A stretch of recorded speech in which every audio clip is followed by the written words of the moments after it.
Fala galera, beleza? Bom, sejam bem-vindos.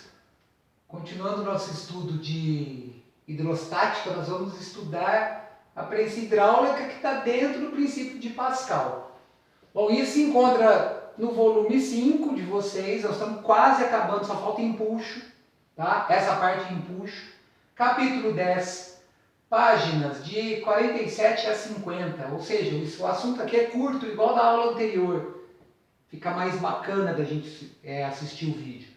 Bom, essa aula, elas estão relacionadas, o conteúdo está relacionado à semana do dia 4 ao dia 8 de maio.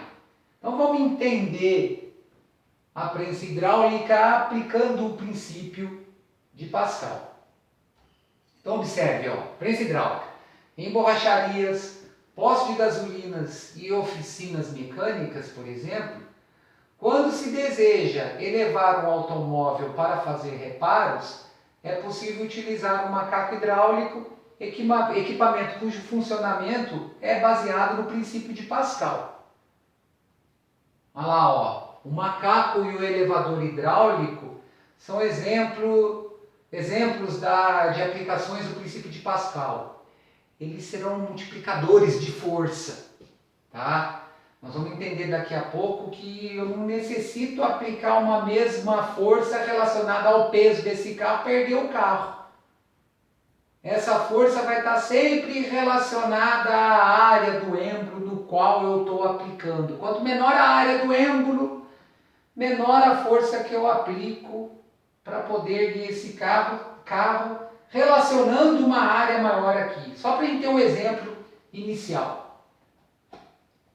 Se essa área aqui for, por exemplo, 8 vezes menor que essa, a força aplicada por esse carinha aqui, no caso, o peso dele aqui, pode ser 8 vezes menor que o peso do carro. Que ele vai erguer esse carro tranquilamente. Tá?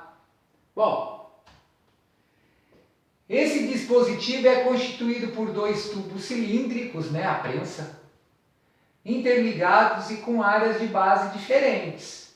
Eles são fechados por êmbolos e totalmente preenchidos por um fluido.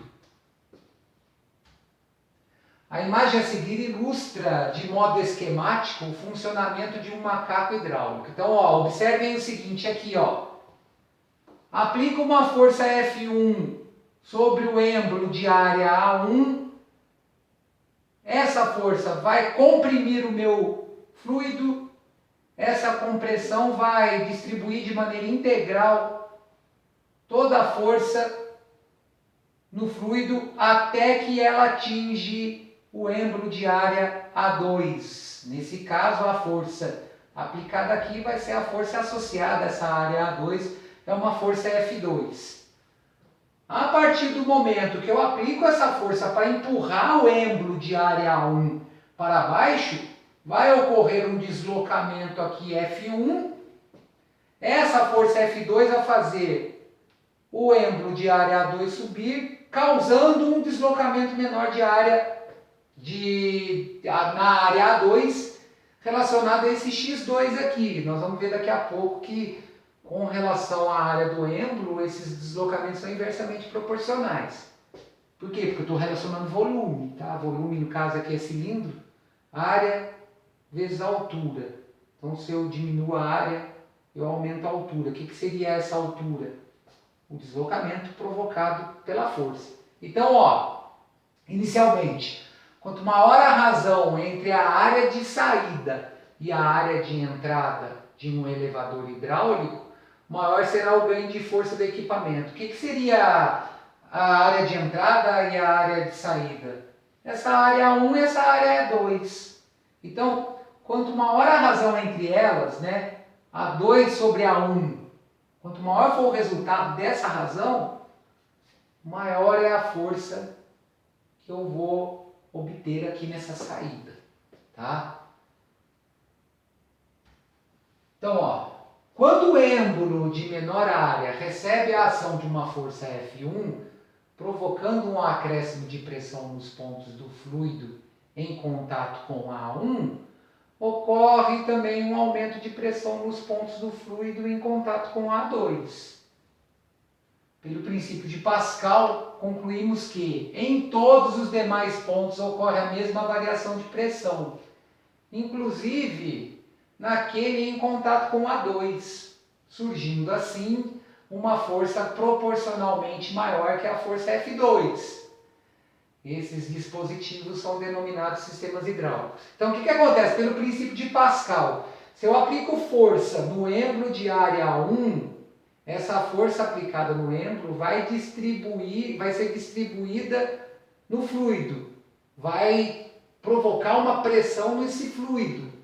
Essa pressão ela é distribuída de maneira igual em todos os pontos do fluido, inclusive nos pontos de contato do êmbolo de área 2. Se eu aumentei a área do êmbolo de área 2, eu aumento a força aplicada sobre ele. Por quê? Porque a pressão é constante. Como a pressão é a razão entre a força e a área, se eu aumento a área para uma pressão constante, eu aumento a força. Então, esses sistemas são amplamente utilizados e têm o objetivo de aumentar uma força aplicada. A imagem esquemática a seguir representa um sistema hidráulico, um tubo preenchido com fluido incompreensível. A extremidade à esquerda tem uma área A, que é a área de entrada. Então, essa área A, na hora que eu aplico a força aqui, ela vai causar uma variação de pressão. E sobre seu êmbolo é aplicada uma força de intensidade F. A extremidade à direita, essa daqui, tem uma área, que é a área de saída, 4 vezes maior que a área de entrada, isso é, 4A. Dessa forma, a força de saída é igual a 4F. O legal aqui é o seguinte, apliquei a força na área A, tive uma variação de pressão P aqui. Essa variação de pressão ela vai ser distribuída de maneira integral em todos os pontos do fluido, certo? Inclusive em todos os pontos da extremidade interior do êmbolo de área 4A. Olha lá, eu tenho 4 variações iguais distribuídas. Então, o princípio de Pascal pode ser aplicado em sistemas hidráulicos e pneumáticos, aumentando a força aplicada. Na imagem, a força aplicada na entrada é quadruplicada na saída. Olha lá, eu tenho 4F' na saída. O princípio de Pascal permite concluir que há um ganho de força quando a área de saída é superior à área de entrada. Então, utilizando o princípio de Pascal, a gente pode constatar que a variação de pressão na saída vai ser igual à variação de pressão na entrada. Por quê? Porque ele está respeitando o princípio de Pascal. O que relaciona essa variação de pressão na saída e variação de pressão na entrada? A força na saída e a força relacionada à área de saída. A variação de pressão na entrada, a força de entrada pela área de entrada. Então, se eu isolar a força de saída para eu achar o multiplicador, eu passo a área de saída multiplicando aqui o segundo membro. Então, a minha força na saída ela vai ser igual à força de entrada vezes a razão entre a área de saída e a área de entrada. É aquela história lá atrás. Se a área de saída for 4 vezes superior à área de entrada, a força na saída é 4 vezes maior que a força de entrada. É simples de entender, Se a razão entre a área de saída e a área de entrada aumenta, a força de saída também aumenta. Então, neste caso, quais são as grandezas envolvidas? ΔPE, variação da pressão no êmbolo de entrada. ΔPS, variação de pressão no êmbolo de saída. FE, a força de entrada. FS, a força de saída. AE, a área do êmbolo de entrada. E AS, a área do êmbolo de saída.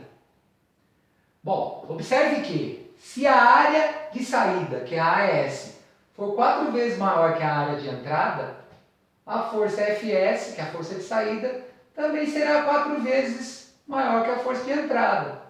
Podemos notar ainda que o êmbolo de entrada recebe um deslocamento maior em relação ao êmbolo de saída. Então observe o seguinte aqui, ó. Se eu quadruplicar essa área aqui do êmbolo de saída, essa força F2 vai ser 4 vezes maior que essa força F1. Agora, por que o deslocamento no êmbolo A1 é maior que o deslocamento no êmbolo A2? Porque eu vou ter uma mesma variação de volume. O volume deslocado no lado esquerdo vai ser igual ao volume deslocado no lado direito. Se eu tenho uma mesma variação de volume com áreas diferentes, eu vou ter diferentes deslocamentos, tá? Então, ó, como os volumes de fluidos deslocados são iguais, a variação do volume na saída vai ser igual à variação do volume da entrada. Mas o que é volume nesse caso? Como a gente considera os êmbolos cilíndricos, os êmbolos não, os pistões cilíndricos, né? O êmbolo é a área aqui, eu vou relacionar a variação do deslocamento da saída com a área de saída. Isso daqui, esse produto, é a determinação do volume de um cilindro. Variação do êmbolo na entrada, né? Vezes a área do êmbolo de entrada.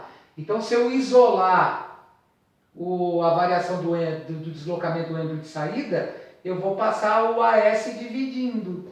Olha lá, ó, por isso que o deslocamento ΔXS é menor que o deslocamento ΔXE. Passei o AS dividindo, eu vou ter essa razão aqui diminuída.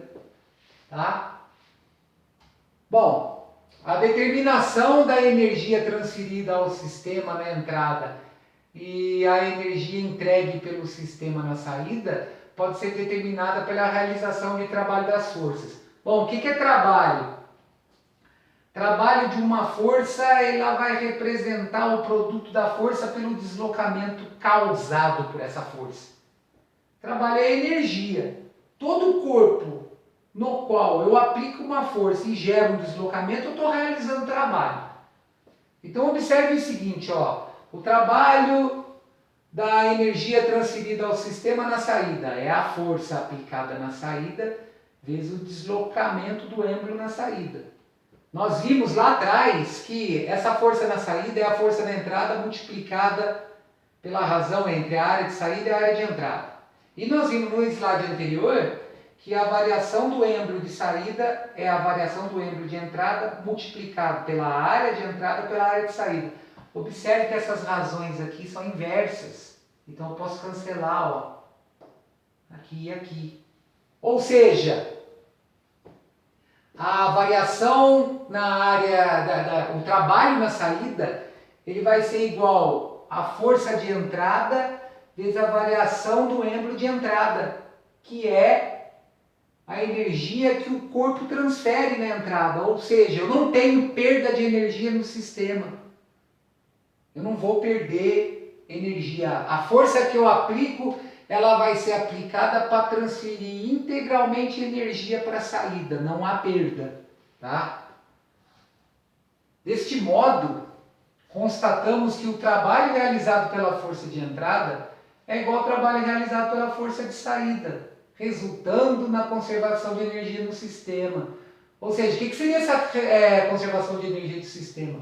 Eu não tenho perda na hora que eu aplico a força aqui no êmbolo de entrada para fazer o meu veículo subir aqui no êmbolo de saída. Lá, ó, um pouco de força sobre o êmbolo de entrada, né, no pistão de entrada, ele vai ocasionar uma grande força no pistão de saída. Então, por isso que fica fácil de erguer carro, caminhão, nesses sistemas hidráulicos. Um pouco mais de sistemas hidráulicos. Coloquei uns gifzinhos aqui, só para encerrar a aula. Os gifs são o seguinte, ó. Guindastes. Ó o guindaste aí, ó. Retroescavadeiras. Eu achei uma legal, até farol, ó. Tratores,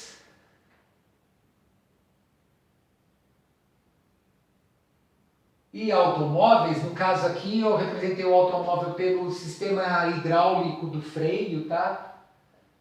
Tem sistemas hidráulicos que objetivam o aumento da força aplicada pela máquina ou a redução da força aplicada pelo operador ou motorista. Então, neste caso aqui, ó, nesses três casos aqui, ó, eu tenho ganho de força, né?